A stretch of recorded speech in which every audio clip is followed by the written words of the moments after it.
And now I give the floor to His Excellency Vladimir Makei, Minister of Foreign Affairs of Belarus.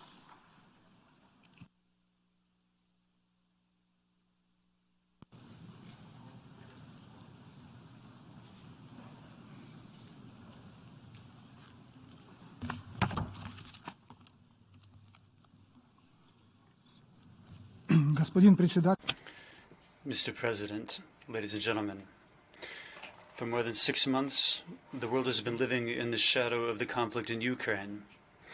It has affected very many people on the planet. The conflict, like the COVID-19 pandemic that preceded it, has once again laid bare the downside of global interdependence. This session provides a unique opportunity to take stock of this situation. Let us be honest and unbiased in answering 2 questions. The answers to them, as well as the ensuing necessary steps to take, is what all people around the globe expect from us, the UN member states.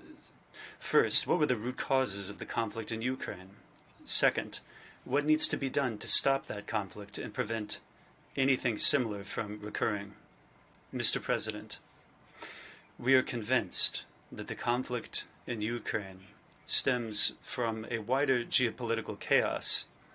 Its causes must be sought in the events that took place 30 years ago. History teaches us that epoch-making wars that end with unfair and humiliating peace terms contain the seeds of future conflicts. Let us take a look at what kind of peace was established after the end of the last epoch-making confrontation, the Cold War. Apparently, the so-called winners, under the effects of the euphoria, did not deem it necessary to draw on examples from the past. They could have followed the path of Alexander I, Metternich, and Castlereagh. These great peacemakers of the early 19th century effectively integrated their adversary into a new security system. In so doing, they brought a lasting peace to Europe that would endure for decades to come. They could have also drawn inspiration from the cooperation established in World War II by the Big Three, Stalin, Roosevelt, and Churchill. They forged arrangements that significantly decreased the chances for great powers to wage wars against each other. Unfortunately, despite that, the Western policymakers of the early 1990s chose the most inglorious and most unpromising option, namely the path of the 1919-style Versailles diplomats keen on trampling upon their main opponent. To begin with, the Cold War ended not even with an official treaty, but with some sort of gentlemen's agreements and declarations. Subsequent events revealed that these arrangements were not respected by the winning side. In fact, the arrangements were nothing more than a Versailles 2.0. The West selfishly offered the post-Soviet states only a single path, that of becoming its satellites. To cement that status, the West relied on the expansion of one of its key Cold War-era institutions, the military bloc of NATO. NATO expanded eastward. This happened despite the agreements achieved with the West, including agreements made with Soviet leaders. The West overlooked the legitimate security interests of both Russia and Belarus. In this regard, I wish to recall an outstanding American diplomat, George Kennan. His foreign policy prophecies are so much admired by Western policymakers. But why did they fail to heed another one of Kennan's famous warnings when, in 1996, Kennan condemned the expansion of NATO as a strategic mistake of potentially epic proportions? With its drive to enlarge NATO, the West has essentially trampled underfoot the indivisibility of security, which is a vital principle that says that one party must not seek to achieve its own security at the expense of that of other parties. This logic was understood very well in the negotiators in 1815 and 1945. But the world leaders in 1919 and in 1991 refused to consider it. NATO's involvement in the illegal wars in Yugoslavia, Iraq, Libya, and Syria, in addition to the alliance's attempts to encroach on some historical Eastern Slavic lands and others, made it a foregone conclusion that Versailles 2.0 would suffer the fate of the first Versailles. Therefore, the ongoing bloodshed in Ukraine is something that the collective West fully bears the blame for. It was precisely the West that made this conflict inevitable, not only through its decision to expand NATO, but also by its refusal to consider the proposals of its opponents. And there were such proposals, after all. The question arises, what should be done? Indeed, in 2009, Russia invited all interested parties to sign a new European Security Treaty. This treaty would, in essence, de jure, conclude the Cold War. The West rejected that proposal. In 2017, it was the president of Belarus, Alexander Lukashenko, who came up with the initiative of holding a global security dialogue. He proposed Minsk as a venue for negotiations. The opponents ignored this initiative as well. In December of last year, the Russian Federation made yet another attempt to reach an agreement with the West on the matter of European security. As before, the West remained deaf to the new Russian proposal. What explains this rejectionist stance by the West? The key problem is that there is an ongoing clash at the global level, a clash of two incompatible visions of the world order, namely the concentric and the polycentric visions. The West wants to establish a concentric or a unipolar world. It is a world ruled from one center and subordinated to the interests of a Western hegemon. Most other countries wish to create a polycentric or multipolar world with no single center of control, in which no one imposes its visions, interests, or values on anyone else. The West dominated the world over the last 5 centuries and believes that it can continue this indefinitely. However, we are deeply convinced that the world has changed and that neocolonialism, whatever its form may be, is no longer acceptable or viable. 5 centuries ago, the West was just beginning its global ascent. The world came to witness at that point the Copernican revolution of knowledge. This took place first and foremost in the minds of people at that time. They found it difficult to come to terms with the postulate that it was not the Earth but the Sun that stood at the center of the solar system. A similar Copernican paradigm shift needs to occur today. As was the case half a millennium ago, it must take place in people's minds too. This time around, it must occur in the minds of the West's political mainstream. The West must finally realize a number of truths. Number 1, international relations do not revolve around one single source of power, namely the Western center of power. Second, the world's history has no end because it is not an inexorable movement of all countries toward what's known as liberal democracy. Third, the world is too complex of a structure to reduce all of its problems to a confrontation, as we've heard from this rostrum too, a confrontation between the so-called democracies and autocracies. It seems that this sort of realization is not in evidence. What we have seen instead is a destruction stubbornly pursued by the West, including self-destruction. Today, economic sanctions are almost the only tool in the West's foreign policy toolkit.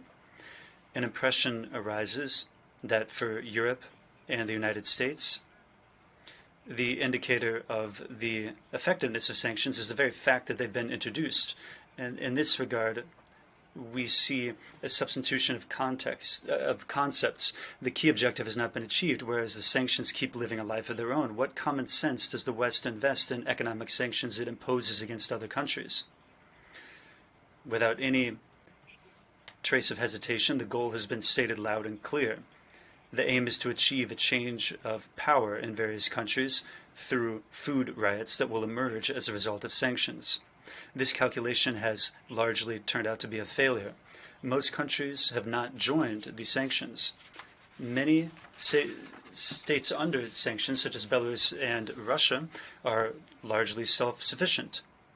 Importantly, the sanctions have given us a powerful impetus to develop hidden internal reserves and to reinvigorate regional integration.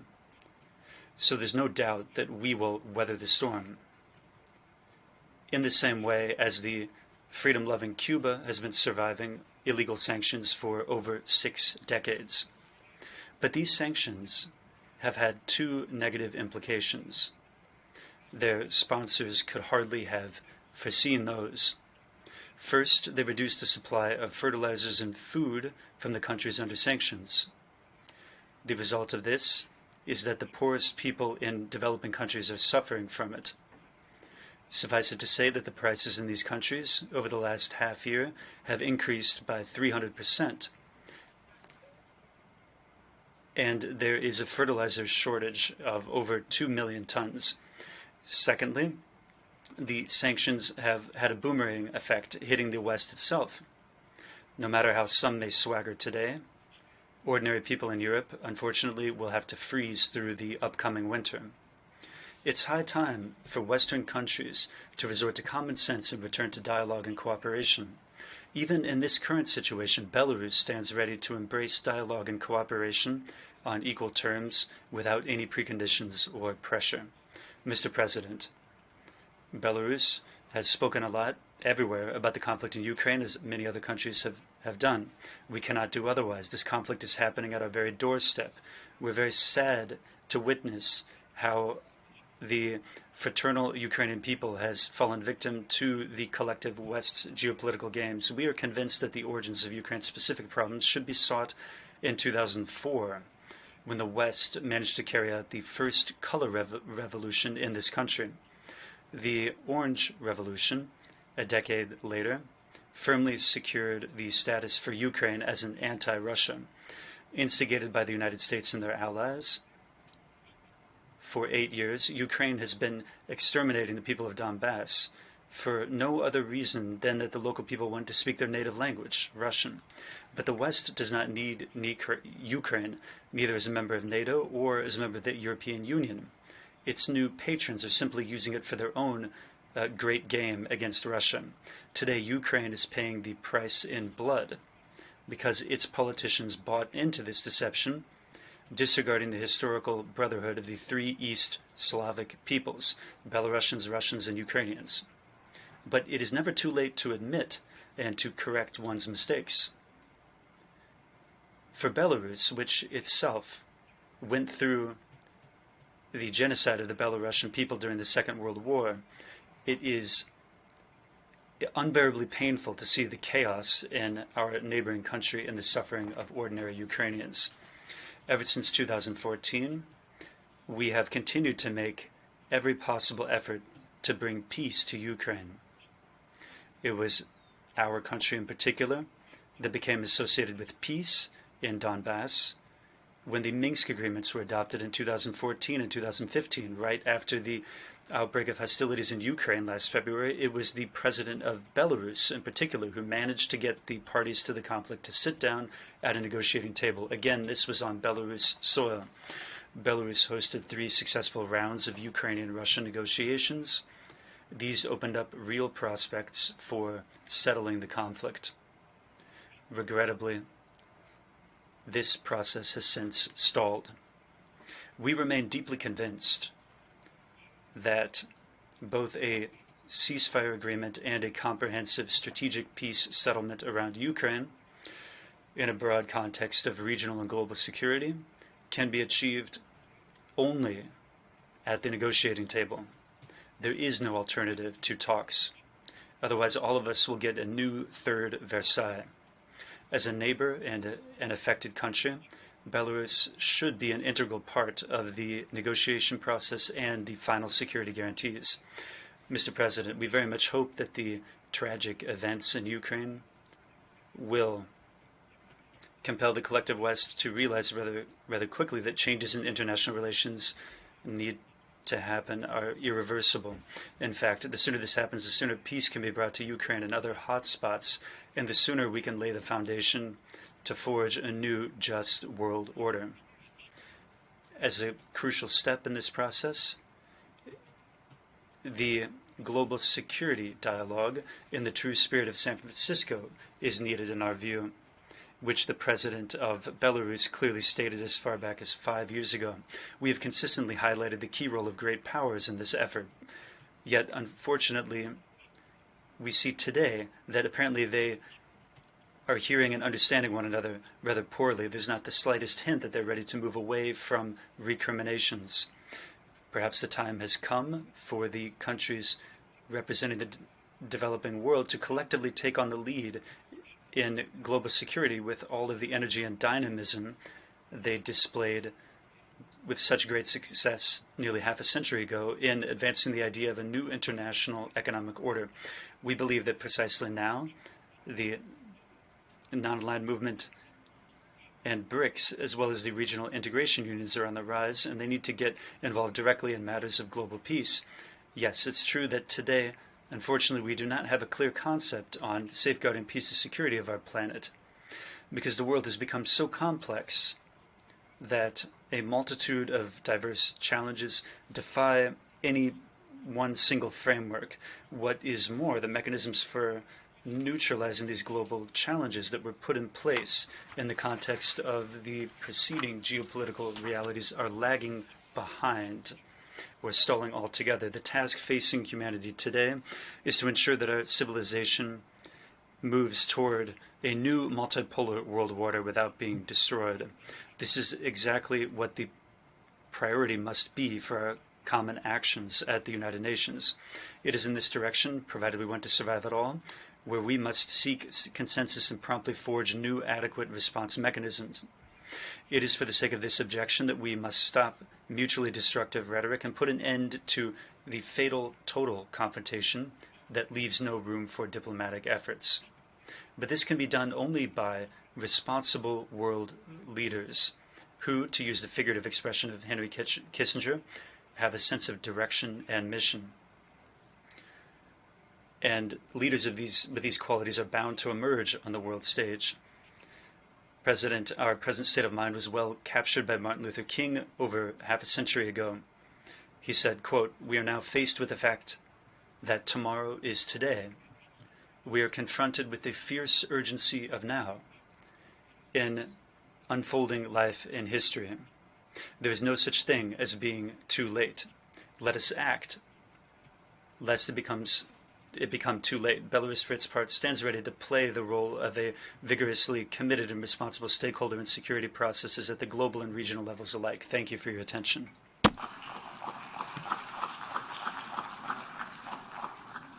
I thank the Minister for Foreign Affairs of Belarus.